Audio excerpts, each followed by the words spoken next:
30 marotaba pushaymon bo'lasan. Men sizga yuridik sohaning bakalavr, magistratura bosqichini tugatgan yurist, advokat, shu sohada katta amaliy tajribaga ega bo'lgan ustoz sifatida test ishlash jarayonida as qotadigan 3 ta muhim oltin eslatmani berib o'tmoqchiman. Birinchi oltin eslatma.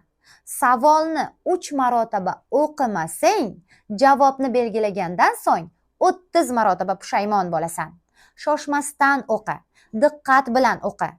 Sendan to'g'ri hukmni toping deyaptimi? Noto'g'ri bo'lib ko'rinmasin.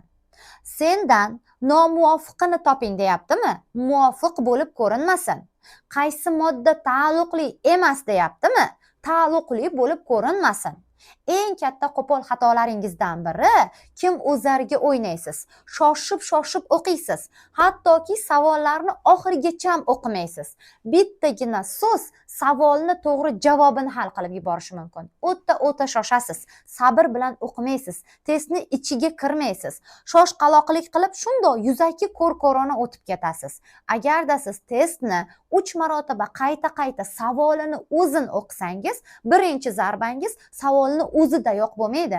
Eng katta abituriyent xato qiladigan joyi ham aynan shu. Savolni o'qish jarayonining o'zidayoq xato qiladi.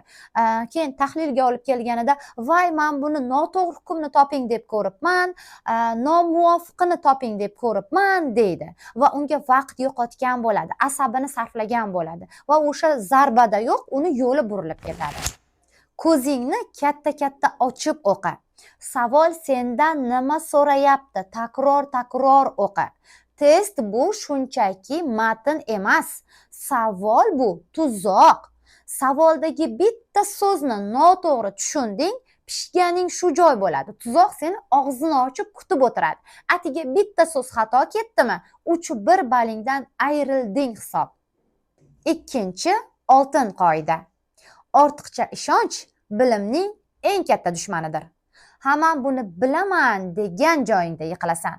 30 ta savol bu shunchaki savol emas, bu 30 ta to'g'ri qaror degani. Diqqat, intizom, tahlil, strategiya, analizni sendan talab qiladi.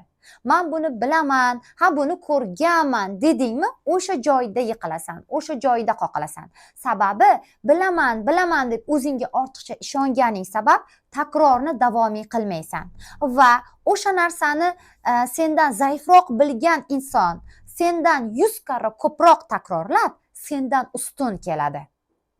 Va sizlar uchun eng kerak, eng muhim bo'lgan 3-chi oltin qoida.